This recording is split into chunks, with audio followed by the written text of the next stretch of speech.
What's going on? It's time for another episode of Too Hard for the Radio, transmitting from the future free state of Greater Idaho. I am the one-armed madman. And from the badlands of southern Montana, it's Nolan, 5150. Nolan, what's up, brother? Massive winter wind chills. That's what's going on in my area. The Arctic blast. Yeah, winter has come. You remember what happened? I don't know if it was this Arctic blast or the one before. I guess it was the one before. But one of the last ones was when Jesse Smollett got attacked by those MAGA extremists. Oh yeah, in Chicago. Could you imagine being outside right now and thinking people were going to be out and about ready to attack you? Oh, dude, it's ridiculous. Any exposed skin right now, I think it's like 5 minutes and you're getting frostbite. Oh yeah, absolutely. There was a guy that I worked with in North Dakota that just refused to wear any type of face covering, and he didn't have a beard. So his face, and he was like, I don't know, he's probably Irish, but his face was just bright red all the time. And finally, one of the bosses was like, dude, you got to start wearing a face mask. This is ridiculous. Smear Vaseline all over himself every day. I don't think he did anything. He was a loser. I don't know what his deal weathered was. Man. How is it starting your pickup in the weather like this? Did it start right up? It cranks a few times for sure, and it's slow, but it has a core heater, and that's good. I usually don't plug in my vehicles. Like 20 degree, 30 degree nights, not a big deal, but it's negative 20s with a negative 50 wind chill. So the wind wouldn't affect your pickup block, but it's definitely it's the exposed face and the skin. Oh yeah. Yeah. Well, I don't think the wind, man, I could be wrong on this one. That's an interesting one, but I don't think wind chill would affect metal. I could be wrong. Maybe I'm wrong. Well, the battery, that's more the battery. You think it would affect the battery too, the wind chill? I thought the wind chill was just essentially hurting your face. I mean, I don't know. Sure. I've been in, negative is low as it goes. So I don't really know how it measures out. It's just beyond some certain point, it's just cold. Yeah. Past zero, it's just freezing your tits off weather, I guess. It took us like a week to get all the trucks started after Christmas, because we went home everybody went home during Christmas, so all the trucks had to be turned off. And essentially, we don't turn any of the trucks off at all in the winter. They idle all night because you're going to spend more time and money getting them started than it's going to cost in fuel leaving them idle all night. So, yeah, we get back and nothing wants to start. There's a couple of rigs in the shop, so they're easy to start. But essentially, you're setting up tents, big tarps over everything, propane heaters just blasting on the bottom of the engine, trying to get the oil to seize up, freeze up and turn back into liquid. But I mean, literally like a week to get everything started. I mean, one day we spent probably 4 hours just on one truck. And we still never could get it going. It was just like, we're going to have to just let it sit in this thing overnight and warm up because it just... Yep. Yeah, it's so cold. We have, the other day we had a tractor parked outside that would not start, and it's diesel. So it was probably just the fuel turned to gel in the lines, and then we tried to crank it so much the battery fucking died. And then we had to drag it back inside the shop. It was a real pain in the ass. I wasn't driving. I wasn't a good enough operator, but we were running this backhoe, me and my buddy Cody. He was running the backhoe, and he was a decent operator, but not a pro by any means. And it's, -40 or something, and we're running over. There's this culvert off the side of the road. You know, water's settled in it, froze up. I don't know how deep it was, probably 2 or 3 feet. Not a lot of water, maybe 4 at the most. But we're working on it, and it's been fine. We've been running across it all day. Ice is probably a foot thick, and finally we break through it. And I'm sitting on the back of it trying to, be there for moral support. What else am I going to do? And he's just back and forth, back and forth, back and forth, trying to get out, doing everything he can.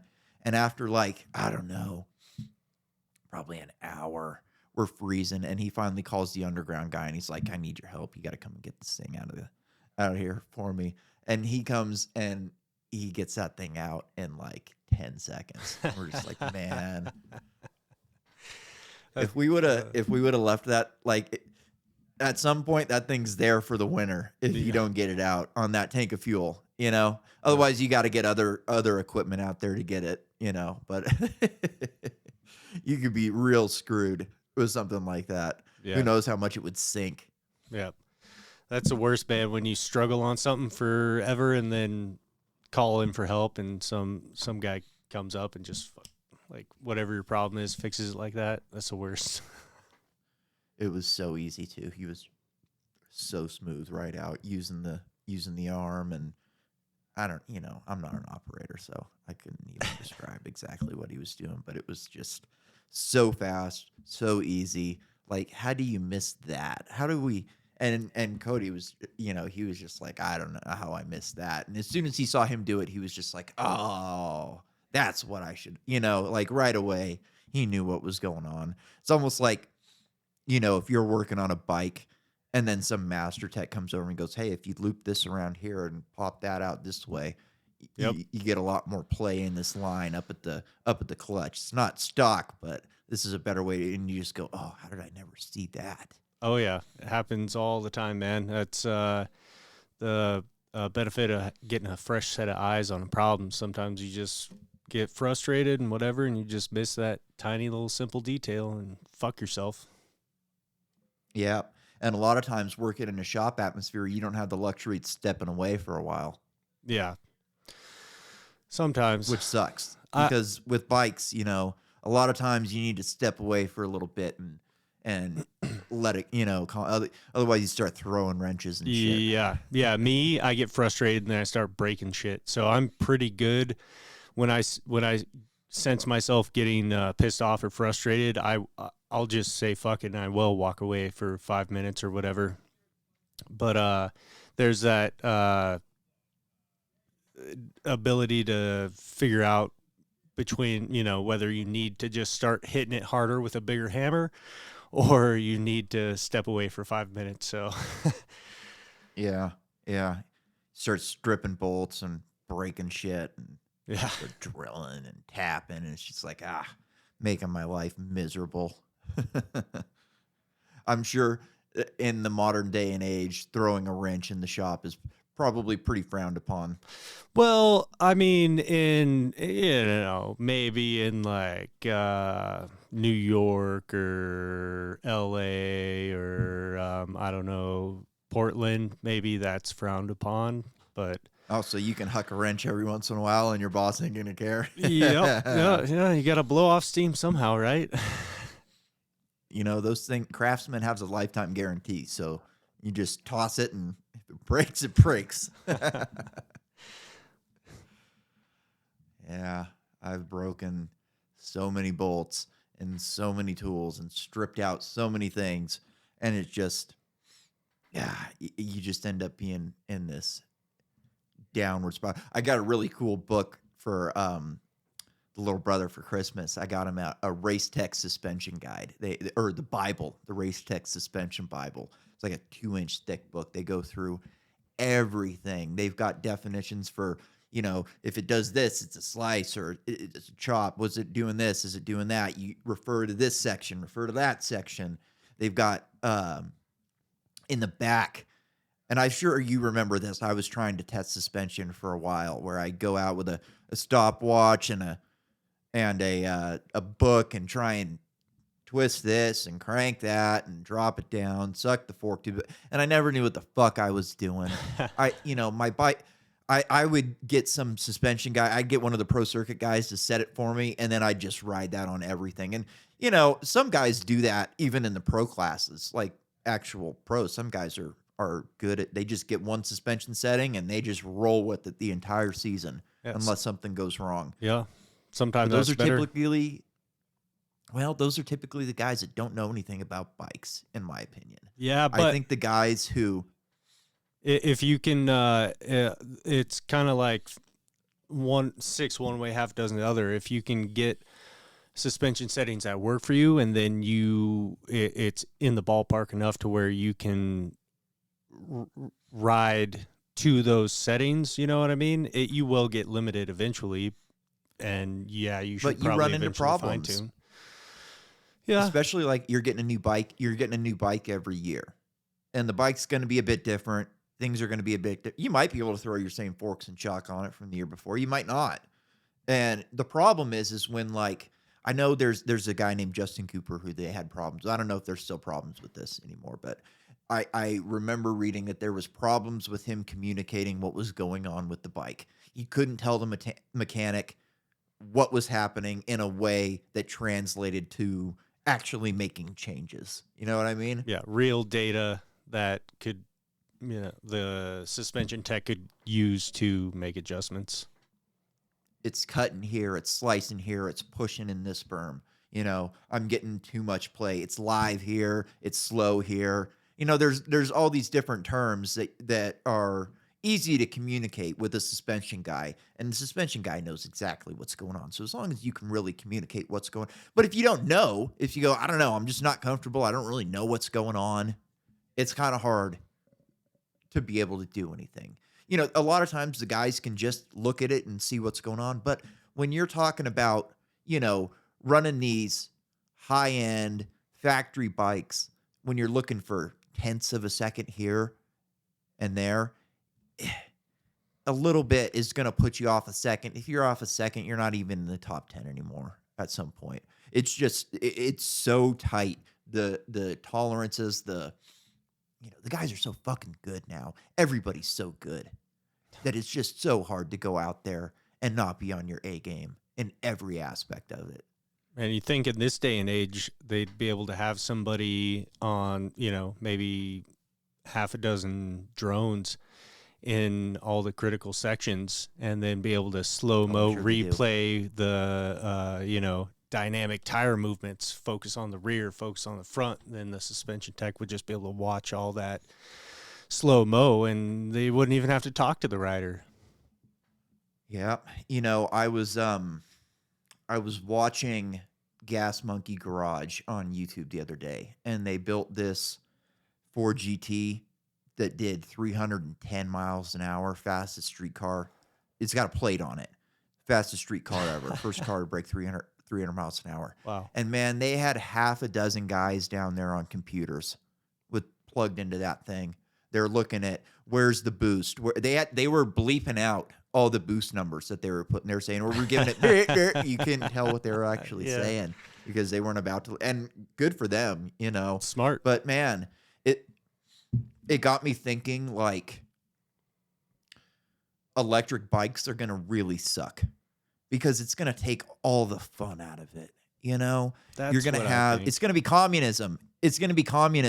Everybody's going to have the same. What are they going to, they can't call it 250 and 450 anymore. You're going to have to go to the European terms, the MX1 and the MXGP, because otherwise, what are you going to call it? It's ridiculous. What's it going to be? The 200 watt class and the 400 watt? Exactly, I don't even know what size batteries, but like that's what we're talking about here. That's exactly what I was thinking. Yeah, and I mean, your mechanics, you're going to have one guy for your suspension and then another hacker that's going to try and mess with your power band. These things are going to come with a couple different maps on them, but you're going to have to break into it somehow and be like, I like it like this. Give me more up here. Give me less down there. That's not going to be fun at all. It's going to be one human suspension tech and one robot. Yeah, exactly. And I'm just not looking forward to it at all. And it's going to be the most elitist thing. These bikes are going to be so elitist because they're going to be they're going to be so fast that they're going to be hard to beat in Supercross. Like once they get them actually up and running, these things are going to be so freaking fast and so easy to ride that they're going to be hard to beat with a really good ride. It's going to be 450s and 250s all over again. Yep. But so that brings us to our first story of the week. Ken rocks and flies on the Stark Varg. The Stark Varg's the new electric bike that they're saying is the fastest motocross bike ever made. Mobius Technologies, creators, inventors of the X8, the most protective, comfortable knee brace. This is an ad. I'm reading an ad. I knew that didn't sound right. Yeah. Two-time AMA 450 class pro motocross champion and two-time 450 SX AMA Supercross runner-up, and arguably the highest profile rider in international dirt bike racing, Ken Roczen was the latest name to take the new Stark Varg for a spin. So let's read some of his quotes here. All right. It has a very different ride feel, he offered. We went back and forth between the Varg and the regular dirt bike, and I could tell right away that the Stark bike was something special. The track was ripped quite deep, and it was pretty rough, and the Varg felt like it was almost hovering over the ground. It was amazing that way, an amazing feeling, and different. So I was, and different than what I was used to. The power was incredible, and it was super fast. So these things are going to be tough to beat. I mean, if this is the first like real go at it, you know, and this is I don't think these guys are doing it right. I mean, they're doing this thing Elon Musk style. They've got a whole list. Give us a couple $100. We'll put you on a list. And as soon as we're ready, we'll shoot one out to some fucking dealer or some shit like that. It's vaporware in a lot of ways. Like this thing was supposed to be out already. They're blaming it on supply chain. Who knows? Maybe the thing's just not fucking ready. But the way you do this is Ken Roczen, like they said, he's one of the top 3 guys in the world still, one of the top 5 at least. And he's coming down to the end of his career. He got booted off the factory team, off Factory Honda. He's not on Factory Honda anymore. This is a huge free agency. It would have been a huge pickup for them to be like, hey, we're going to give you a bunch of money. We made a deal with this team. They're going to run our bikes. We've got our techs are going to be over there. They're going to be working with the mechanics that already work there. And we're going to go out and you're going to win a championship on this thing. And we're going to change the industry. That's the way you do it. That's the way Yamaha did it. But, you know, maybe this is how they're going to do it next year. But I don't think they are. I think they're going to get it out into dealerships first. And then maybe, I don't think they're really looking at, like they've got Sebastian Tortelli working with them, who's a great racer. I'm sure they've got other racers working with them. But it just doesn't seem like they're going to do this in the right way. It seems like they're going to do this in the Elon Musk Tesla way where, you know, when the Tesla was coming out, it was all under wraps. It was, let me show you a couple pictures. I'll tell you how fast it's going to be. I'll throw a rock at it. That was the truck, but you know, you get the picture. And then they go out to Nuremberg and they bring a few of them out there and let a couple of drivers drive it in limited sections. And that's basically what they've been doing with this thing. They come out to a track day. You don't really get to see how long the battery lasts because they only let you do a couple laps at a time. And you don't get to see how long it takes to charge because all the batteries on all the bikes are all charged up when you get there. And because they don't let you drain the battery all down, when they plug it in, it charges, you know, in however long. But I think that they're going to have some, like, so here's our next story. You brought this story this week. We have got Triumph announces entry into Super Motocross Series at beginning of 2024 season. In the most significant manufacturing entry into the sport in decades, Triumph Motorcycles will enter at the beginning of the 2024 Super Motocross Series. I don't know what the Super Motocross Series is. Now that I think about it, that's a weird thing. I was thinking Supercross when I first read over the article, but now I'm thinking the Super Motocross is probably something different.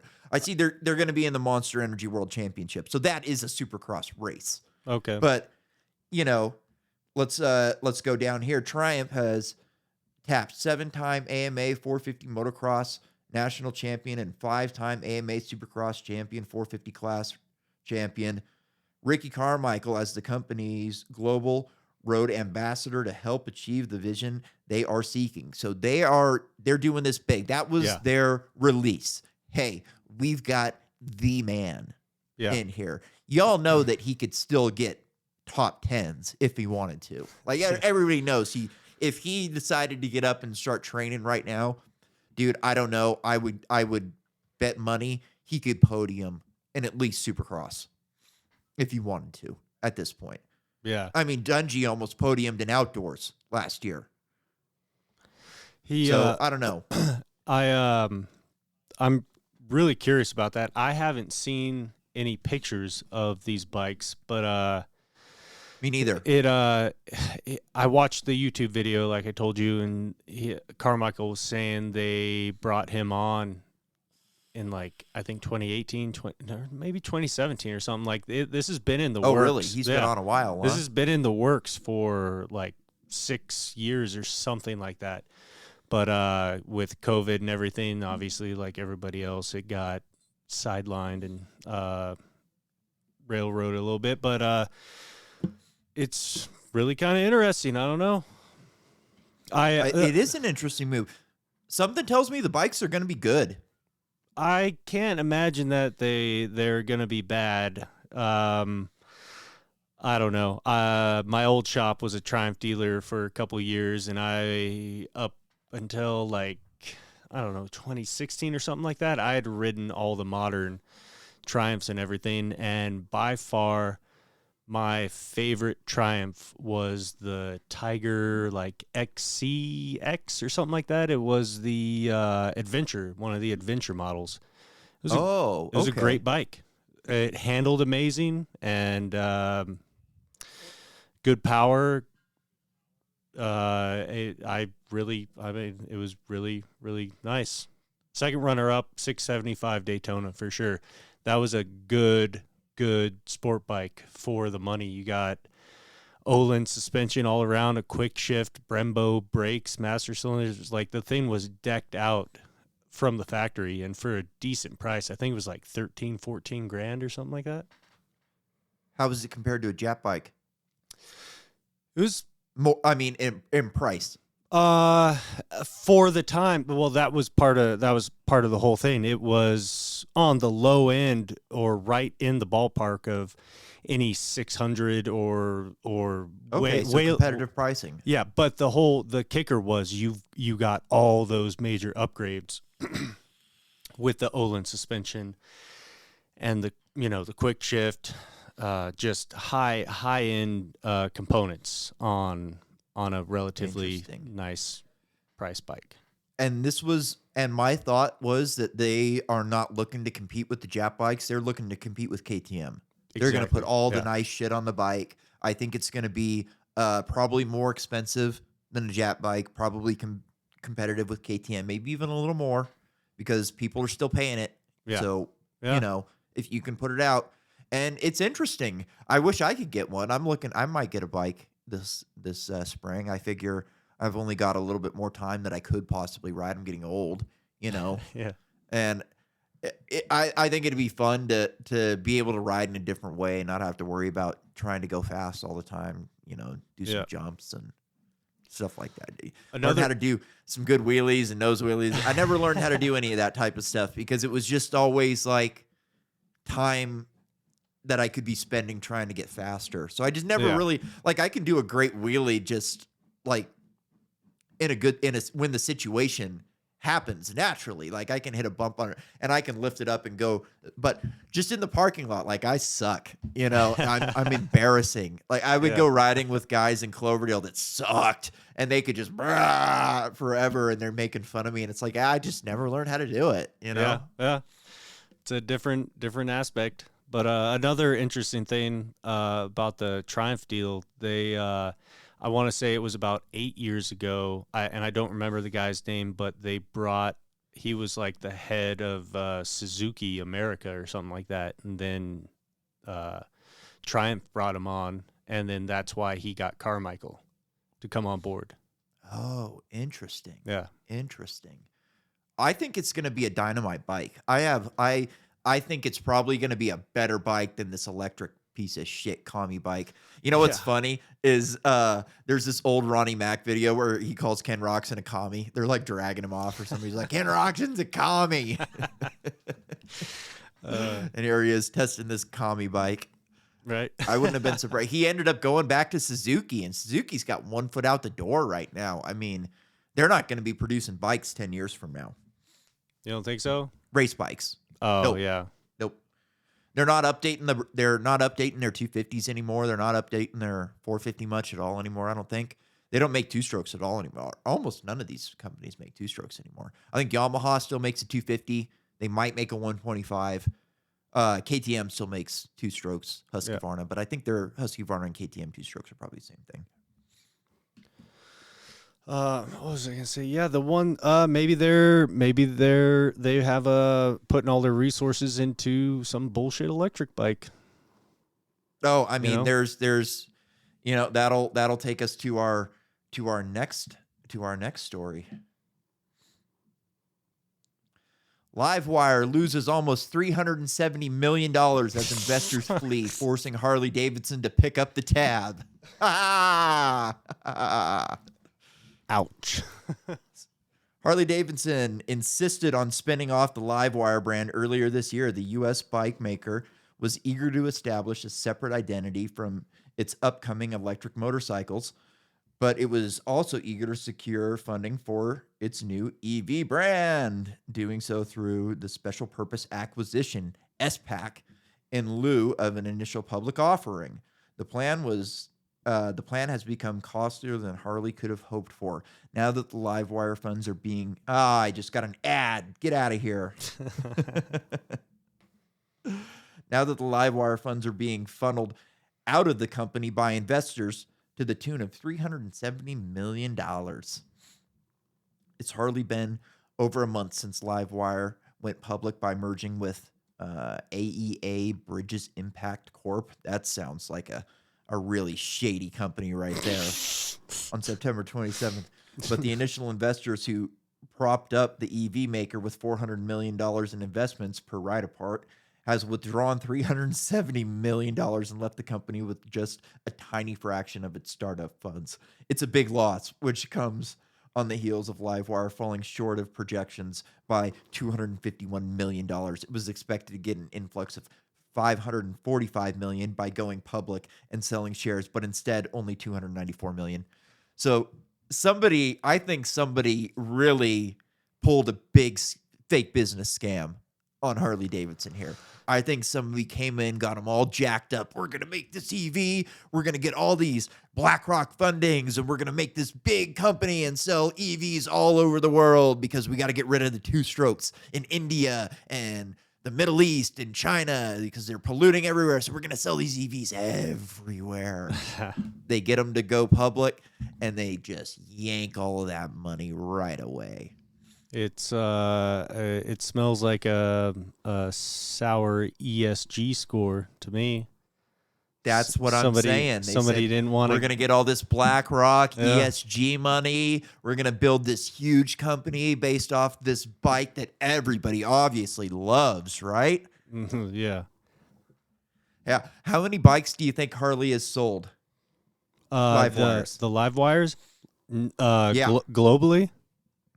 Yep. All in all. I want to say 15,000.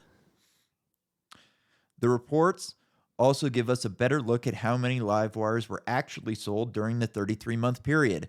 HD reported wholesale shipments of 1,942 units and retail sales of 1,648 units. Holy fuck. Globally. Oh, man. That's bad. They just lost almost $500 million on 1,600 electric bikes. I wouldn't be surprised if that whole Bridge Corp company falls like a bridge that's 200 years old being demolished. You know what I mean? Yeah. I wouldn't be surprised if they just go, oops, sorry. Yeah.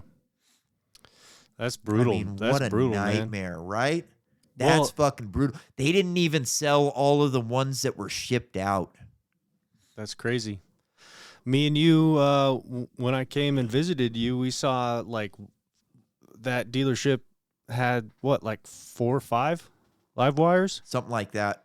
I Yep. really would be interested in riding one, but like I was going to say the same thing. Like what you were talking about, the electric bikes earlier. The big questions are how long the battery's going to last and how long it takes to recharge, with taking into a race And factor, how long the battery will last over in length time period, how much it's going to cost to get a new one, how much it's going to cost to dispose of them. Yep. You know, all of these questions are going to be completely unanswered. But I do think Harley at least thinks that they've figured out how to sell more bikes. So here's another headline. In hopes of boosting sales, Harley Davidson to offer custom vibrating butt plug with Livewire.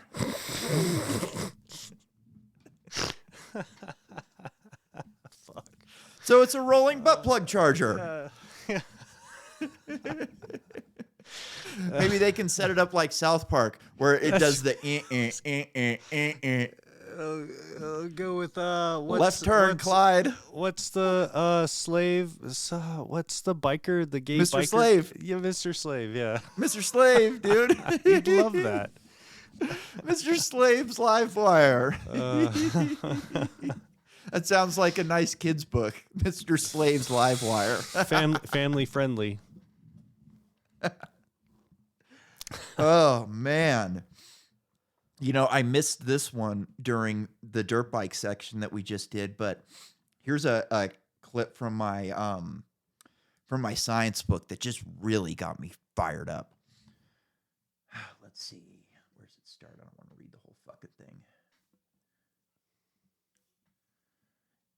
Even in dry desert air and Jesus, this is tiny writing. Air of the Grand Canyon, where visibility was once 150 kilometers, it's now too smoggy now to see across the canyon due to air pollution from power plants just outside the park. Snowmobiles and off-road vehicles create pollution and noise and cause erosion while disturbing wildlife in many parks.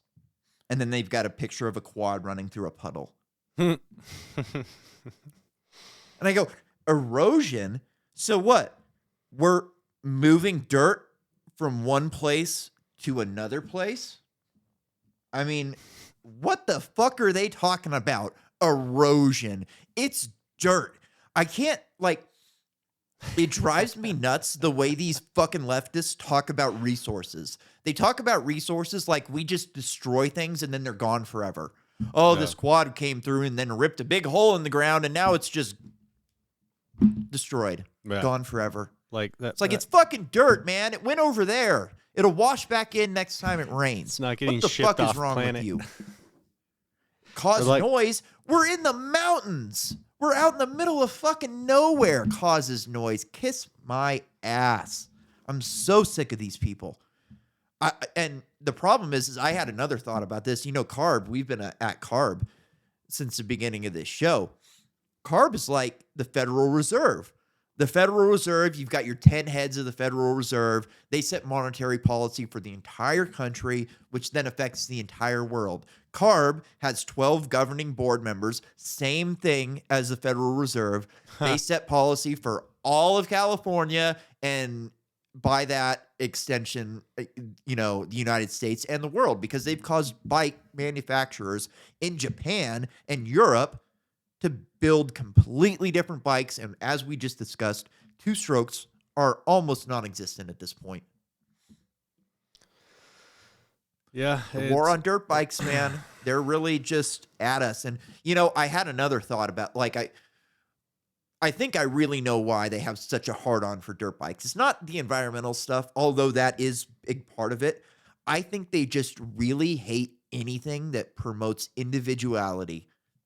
I really do. I think that they have no problem with football because football teaches you that you're an idiot. The coach is smarter than you. Listen to the guys in the booth. Listen to the guy up ahead. Football is a simulation of war. You know, you've got your generals, you've got your commanders on the sidelines, you've got your quarterback. You know, this is war that they're simulating. So the establishment's fine with that. These people really hate dirt bikes and motorcycles because, like, dirt bikes especially, you have to love dirt bikes to buy one. You're not just buying one for that. Like, some people will buy bikes, especially in cities like San Francisco. I knew guys who had dirt or street bikes who didn't know anything about bikes. They didn't really love bikes. They just didn't love traffic. So they rode bikes. Yeah. You know what I mean? A dirt bike, like, you really choose, you love it, and it promotes individuality, which they can't stand. And the big thing with two strokes is the simplicity. Yeah. Being able to... Dude, I used to be able to rebuild a top end in between motos. 45 minutes with a DeWalt drill and a set of T-handle wrenches. I will have a piston swapped out of that bike in 45 minutes to an hour. Yeah. No problem. They gotta complicate everything, and makes you have to bring it into the shop, makes you have to buy more parts, and yada yada yada. Yep. The first time I rebuilt my 250F, I got the whole thing done, and then I got ready to put the cam head down on, and I was just like, I don't know if I got this right, and I had to load it up, no oil in it, and take it to my mechanic and be like, did I get this right? And he was like, yeah, you got it. But I was terrified, man. You got it. You go from a 125, which is one of the most simple engines to rebuild ever. I'm sure you rebuilt 125s at this point. They're so freaking one ring, just the easiest thing ever. And then you get this 250F. You got this high compression piston that's a real bitch. You got to use a sleeve compressor. And you got to get the cams right. You got to get the chains in the right place. They got this little dot. It's like, does the dot line up? Is that lined up or is that lined up? And one tooth makes a whole difference. You got to adjust the valves. Yep. It's a nightmare. And now they've got digital fuel injection. I think it's digital anyways. And electric start. Yeah. So there's another monster that you've got to deal with. I've never worked on a bike with fuel injection, so I wouldn't even know if that's, carburetors aren't super easy, but they're not difficult either. They're the biggest difference is they're pretty much it's analog and digital. Pretty much, that's all it comes down to. Fuel injection, you gotta usually get into the computers and shit like that. Carburation, you can, physically change jets and tune it and shit like that. But I can't remember the first sport bike engine that I rebuilt. I want to say it was a CBR, but yeah, I know exactly what you're saying, that anxiety and nervousness and stuff of that first time you hit that start button and that shit cranks over. It's fucking scary. You screw up at 125, which is really hard to do, and it's $100, not the end of the world. Yep. You grenade a 250F, man, you're looking at some serious cash. It's no messing around. I don't know how much it costs now, but it wasn't a joke back then. That's for damn sure. Yeah. All right, let's go. Let's move on to some climate change. I don't know if you heard about this one, but it was all over the news. Everybody's all jacked up. We got Bill Nye the Science Guy. We got Neil deGrasse Tyson all over the news. Fusion, we got net fusion. We hit ignition. Woo, we're on the way to fusion energy for everybody. And right away I'm going, well, wait a minute. You guys were just on saying that we have all the renewables we need already. What do we need this fusion bullshit for? Which is really interesting to me. If you would have asked these guys a couple days ago, do we have everything can we do everything we want with green energy? Oh yeah, no problem. But now you come on, it's like, well, what happened to the green energy? And it's, these people aren't stupid. They know that we can't have a high-tech civilization running on windmills. Fucking wild. Green is the new red. Yeah, right? Well, they're the same thing because no, I guess I was talking communism. Red is Republican. Yeah. You were thinking red communism. Yeah, I was thinking Republican. Yeah, no, you're right. It is the new communism.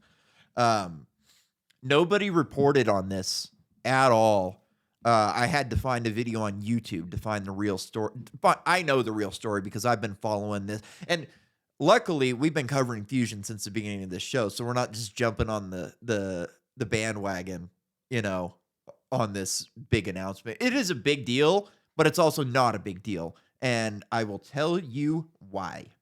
So we already know what happened. It's fusion. We've been talking about fusion for a while. This is confinement fusion. So you've got this little pebble. It's a deuterium tritium pebble. It's in this little canister, and you've got 172 of the biggest lasers in the world all combine, and they converge and all hit on this pebble in from all around in different directions at the same exact time. It heats up the canister that the pebble's in.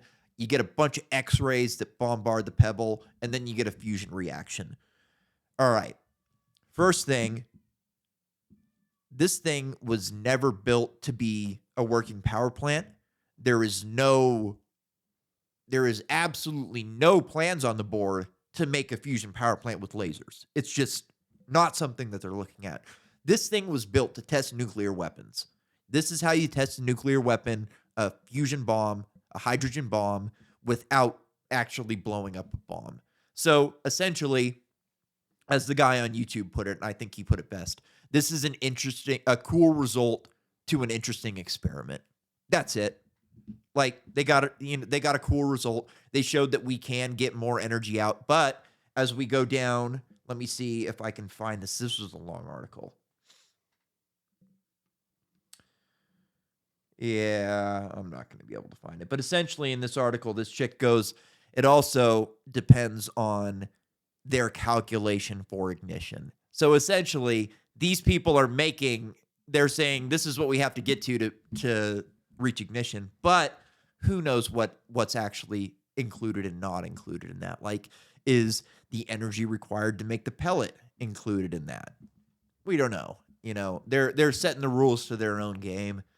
And I'm not buying it. I think that this was a good way for funding. I just read an article like last week that was saying that there's been more private capital flown into fusion research in the last year than any time in history by a monstrous amount. So my guess is that they've already have fusion reactors in the lab, maybe Lockheed Martin or something like that. And they're probably looking at these private companies going, these guys are going to crack this soon. So we got to start making some progress in public. Otherwise, we're going to get embarrassed.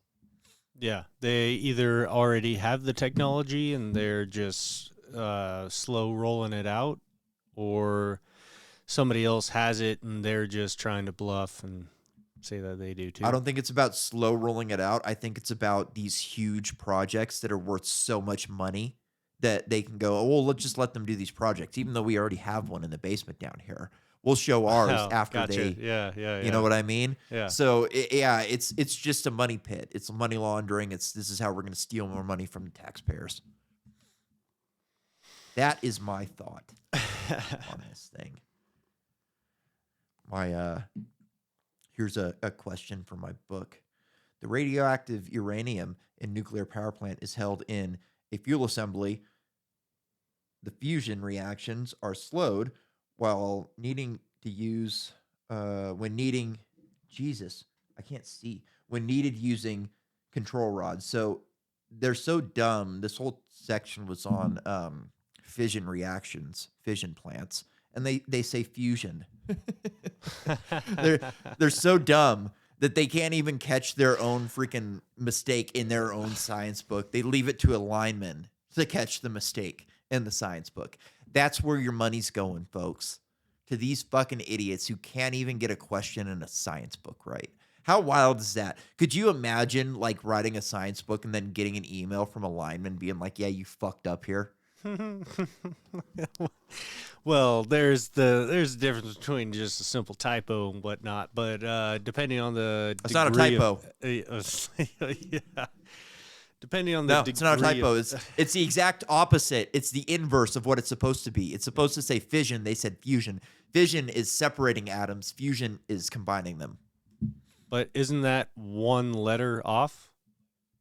No. FISSON FUSION. Okay. It's not even close. It's not even All right. close. They All mixed right. they mixed up their concepts. Well, whoever the fuck I wrote forgot that to is fucking it idiots, should be right? fired. It must have been All right. dictated to an intern orally. Has to be, right? Yeah, had to be. Who knows? These people are idiots. You know, they're fucking morons.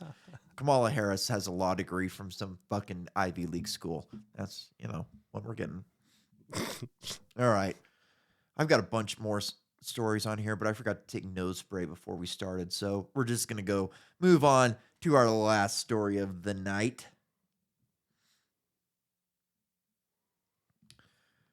Archaeologists reveal the white supremacist nonsense behind Netflix Ancient Apocalypse. Yeah.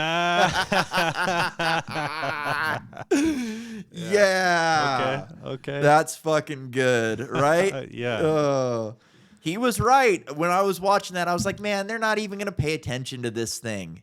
They're just going to act like it never happened. But man, they really came after him hard on this thing.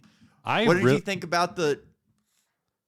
Go ahead. I really can't believe that they let or Netflix put it out.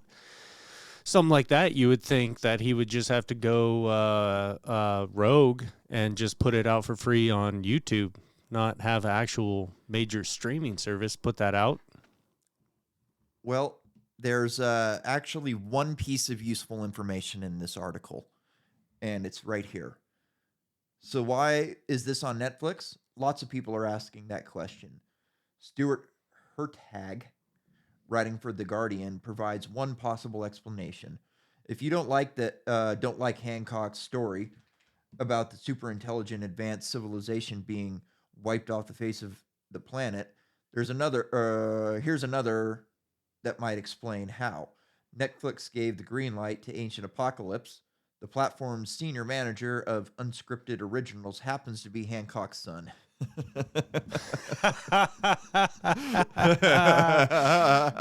yeah. I like that. That's how you do it. That's how you do it. That's how you get it done. I mean, fuck them. Yeah. Seriously. What else are you going to do? Well, what did you think about the documentary? Put it out on YouTube. I thought it was I thought it was really good. Well, he couldn't have put it out on YouTube. It would have cost him millions of dollars to make. There's no way he could have made that on his own. That's true. Yeah. Okay, go ahead. What did you think? I thought it was amazing, honestly. Just so many things coming out these days just are flipping what you and I were taught in the history books and everything about the history of this country and the world seems to be such bullshit. And with the Ancient Apocalypse series, there's and I'll go as extreme to say that's assuming that all these sites and everything that he showed on this TV are actually true, because I didn't go there. I'm just assuming that it's real and it wasn't a green screen. You know what I'm saying? So if everything that was shown and described there were some points that I can't remember specifically off the top of my head right now. There were some points that I still was kind of like, okay, but how do you know that? There was one structure that I didn't think belonged in the documentary. I think it was the one in Mexico. I didn't think that one should have been in it. I'm gonna have to rewatch it and stuff, but yeah, there was one that it was obviously not built a long time ago, and he wasn't claiming that it was. I just thought it was weird that he included something that was obviously only a couple hundred years old.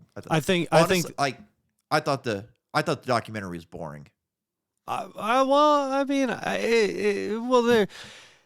It was not exciting for sure, but the information and the sites that for the most part are not talked about in the history books. Like the information was interesting to me, which made it entertaining. It's not exciting for sure. Here's my problem with it. The music sucked. It was very boilerplate. It was just like any other history documentary you'll ever watch. There was nothing unique aside from the content. The content was great. Don't get me wrong. Like, but aside from like remove the content and just look at it with another history documentary, Guns, Germs, and Steel. It's a great history documentary. They're the same way. You've got the same like monotone walk and talk, monotone, stupid music, like the boilerplate music. You've got the scene with Graham sitting on the stool with the weird camera angles. There was like one point where you could see like a shower or something in the background. It was so fucking weird that they were doing that. And it was moving, you know. I thought, like, did you watch the Bob Lazar UFOs, Flying Saucers? I did a couple years ago. It's been a minute, but yes, I did watch it. That documentary kicked fucking ass. Yeah. The music was good. They had Mickey Rourke as the narrator.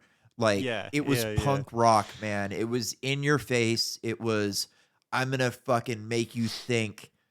Like, it was punk rock is the way I like to put it. They weren't looking for establishment credibility. They were, we know that this, what we're doing, we know that you think that we're crazy, and we don't fucking care because we're right. True. And I thought that they should have had more. I thought that the documentary should have had more attitude. It should have been more punk rock. It should have had more bite to it. I think that they missed their opportunity in trying to make it credible. Well, I hear what you're saying, and the whole entertainment factor, yes, definitely lacking. I would be interested to know what the actual budget was, and maybe they were trying. It was millions of dollars. It was millions of dollars, and it was. I guarantee you. I believe it was shot during COVID and all the travel. You know what I'm saying? But all the stuff I'm talking about is editing. It has nothing to do with it. I'm talking about post-production. I know. Work. I'm getting to that, but you okay. At a certain point also have to take into account,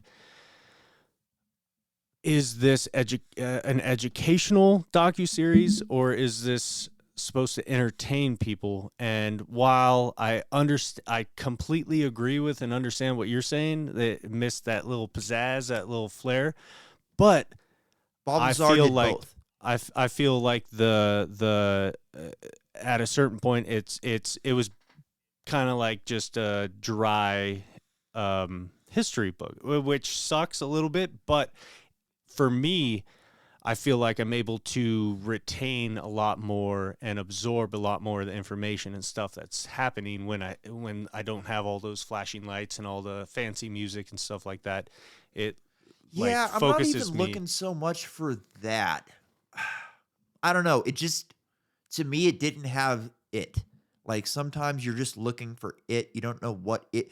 Tiger King had it. You know what I mean? They did it. They fucking nailed it. Whatever it was, they fucking nailed it. You know? Yeah. And the guy had never directed anything before in his life. Like, they fucking nailed it. That story was a better documentary than that. You know what I mean? Yeah. And they were able to tell you a great fucking story, entertain the fuck out of you, and just leave you blown away. Another great one. Did you ever see a funny thing that happened on the way to the moon? No. That's a good one, man. That's a fucking good one. That's and a funny think it was way more punk. It was way more punk rock. Like, I don't know. Like, to me, here's a question for you. Which was more entertaining, that documentary or him and Randall on Joe Rogan? I enjoyed the documentary more. Okay, to me, I thought that they were more entertaining on the podcasts. Well, okay, see, and then we're splitting hairs on the whole entertainment versus but you're still like educational, seeing the same stuff. Yeah. I know. I just the podcast, I felt to like me, they you had to keep my attention. To glaze, and I hear, but all the actual on-site video and stuff really kept me kind of drawn into it, and then just, like I was saying, just kind of the dryness and whatever, it helps me be amazed by the visuals and still be able to listen and retain all the audio and information a little bit better. And I'm sure it would have been different. I'm sure it would have been different if I was seeing all that stuff for the first time. But I've seen them on Joe so many times that like I've seen all that shit before. So it wasn't as I also think they missed an opportunity. Like, no, they did those animations. They could have done them better. Yeah. They could have done some better shit. They could have shown, dude, give me an animation of the wall breaking. Let me see the fucking comet coming down and melting everything and flooding the entire fucking continent. Show me the flood. You know what I mean? That was what I was really pissed about. Is like they're showing all the evidence. Like, show me the flood. You got money. Make some, like the guy. I watch guys on YouTube who do great fucking science. Isaac Arthur, those videos that we've played before. Great CGI. And he's getting no budget. He just has fans that do it for free for him. You can't tell me that they couldn't have found somebody to do CGI for him. Like that, it's just no way. So that was another complaint that I had. It feels like Graham was trying to maybe earn some respect amongst his peers without making a animated entertainment spectacle. It was just informational and. But listen to him talk. He knew he wasn't going to get that. Like you heard him on Job and him and Randall a couple weeks ago. He was saying they're going to rip and roar. They're going to complain and bitch and moan. He knew they weren't going to accept it. So I don't know. I guess but the animation and stuff is just like probably a cheap shot amongst the. I'm not talking about like actual animation. I'm talking like CGI. They could have done some fucking hardcore animation, like Blade Runner did in that new Blade Runner show. Did you watch that one, Black Lotus? Fucking amazing. Wait, White Lotus? What? Black Lotus. Black Lotus? That's a. Yeah, dude. There's a Blade Runner anime. Huh. It's fucking sick. Oh, it's badass, dude. I'll have to check it out. You'll like it. Really good. Really good. But so I've been thinking about this type of shit a lot lately. So I listened to a podcast, a Tataria podcast, where they're talking about, the flood and wiping out civilizations and cyclical civilizations being wiped out, and people move in and get wiped out and move back in, and people just keep building and collapsing and building and collapsing. And then I read this book that, dude, I think it's probably some sort of like Chinese deep state project going on. It's this book. It's called The Three Body Project, Three Body Problem. And it's by this really famous Chinese writer. And then it's translated into English. And it's about this alien civilization that's close to us, but they live in a 3-star system. So a trinary star system. And they're just getting wiped out constantly. They have chaotic eras and then stable eras. And it's almost always chaotic, and they are able to like dehydrate their bodies and sleep during the chaotic eras, and then everything gets destroyed and they build back, and they just keep going and going and going. And then you hear, this Graham Hancock and Tataria just blew up out of nowhere in the last like 2 years. Like nobody ever heard of that shit until like 2 years ago. And now it's blown up out of nowhere. And it's like, man, we might be about to find out some shit. Dude, I feel like that's what's up. Like they're making the political. They might not be able to hide it anymore. Yeah, they're making the political and social atmosphere so insane, so that when they're finally like, oh, well, there's a extinction level event asteroid about to hit us, and everybody's like, well, whatever. We had to deal with Joe Biden for the last 4 years. Give it to me, baby. Yeah. And what if, like, at one point one of those civilizations broke away and moved down to Antarctica and found some nice warm cavern under the ice and just built. And those are the fucking UFOs that we're seeing. Hey, if there's any benefactors out there that want to bankroll Too Hard for the Radio or Antarctica expedition, let's go. You know what? Nope. Not going to happen. Not this guy. All right. Well, I've then been I'll to the Great I'll, North. then I'm I'll not go. going to the Great South. Yeah, you can go. I'll provide you with a camera, and I'll be there with moral support. No way, man. Not gonna happen. Not doing it. Nope. If I was younger and I had 2 hands, I'd be like, fuck yeah, let's go dig around down there. But now, nope. I can't even do a whole day snowboarding. I do a half day now.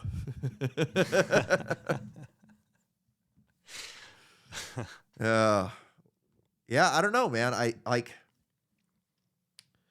Have you heard of the nemesis theory that our star is a binary system and that there's another star out there, but we're just in a period right now where we can't see it? I've heard some stuff kind of like that, but I don't think like you're saying that we're in a 2-star system. Who knows what's going on? There's That's a fact. so much shit that they're not telling us know. that at this point, I'm ready to believe almost anything and nothing at the same time. And talk about shit that they're not telling us. Here we go. For all we know, he was some sort of sex slave. Son of Paul Pelosi's alleged attacker says his father is not evil, believes in human rights, and is hardly right-wing conservative. Quote, he isn't a danger to society. I don't even know if he's attacked Mr. Pelosi. For all we know, he's some sort of sex slave. Bring out the GIMP.